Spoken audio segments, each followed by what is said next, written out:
CO Kitten here from Fiction Atlas Press, bring you another indie connection. Today I'm going to be telling you about some indie books that you might enjoy if you're a fan of The Rig by Roger Levy.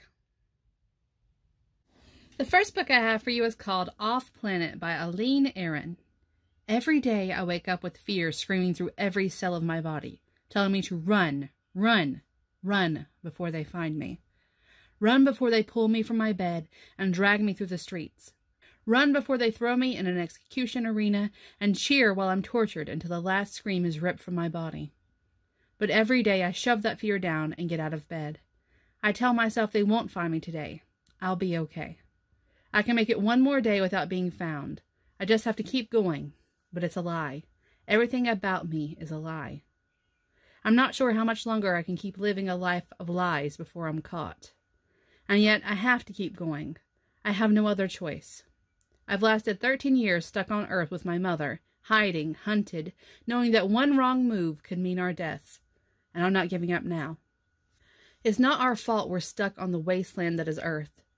It's high crime, high poverty, high pollution, run by a corporate conglomerate, space tech. They seemed like a savior when the world's economy collapsed, but having them in control is even worse than our former fascist government. And just my luck, the only thing that space tech wants more than money is me.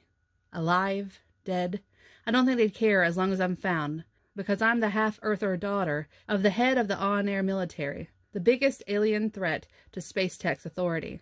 I haven't seen my father since I was 6. When everything went violent between space tech and Inara, he was off-planet. Returning to Earth to save us would have meant war, and apparently my life wasn't worth the risk. He abandoned me and my mother here, and so far, we've survived. But every day is hard. Whenever things get truly bad, I close my eyes and see myself on a beach, hear a voice calling out my true name, and one I can never say aloud. And I know wherever that is, whoever that is, it's home. I have to find my way home somehow. One day, my luck will end. I will have to leave Earth and space tech territory before they find me.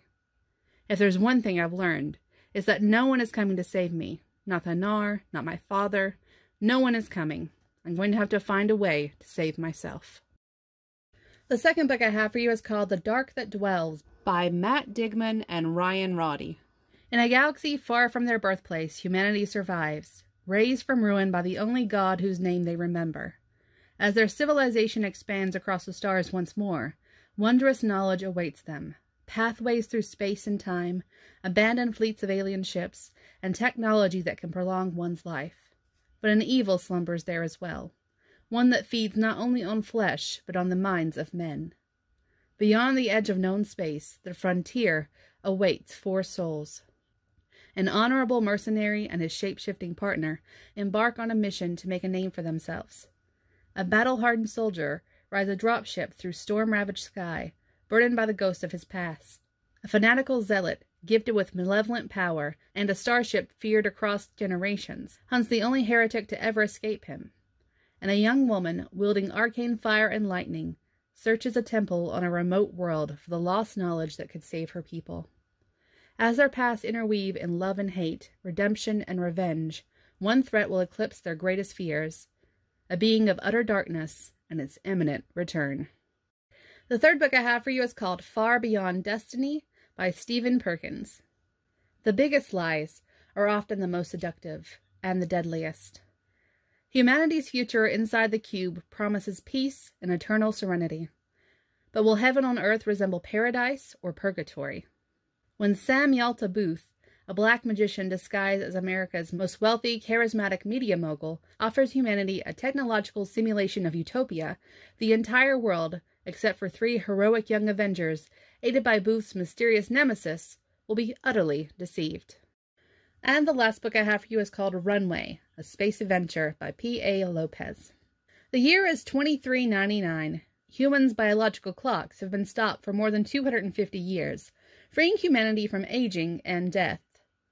AIs have rights and can even acquire full citizenship. It's also Fashion Week. Antisocial fashion editor Pablo Starr, who runs Space Fashion Week via Runway, is bored and depressed as usual. He has endless riches, and like everyone in 2399, doesn't age. But he's been searching for his lost love for almost 100 years. Meanwhile, supermodel turned reality star Samantha, of mean-spirited Hollow Show Samantha, is trying to make a name for herself as an inventor, but she's mocked by the media and her shallow co-workers. Their lives are connected and changed when DOS, an antiquated robot, crashes the Chanel show for Samantha.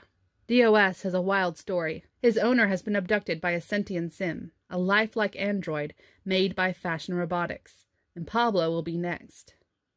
Welcome to Book 1 of the Runway Universe. Okay, that's all for me this week. I'll see you next week on Indie Connection. Bye.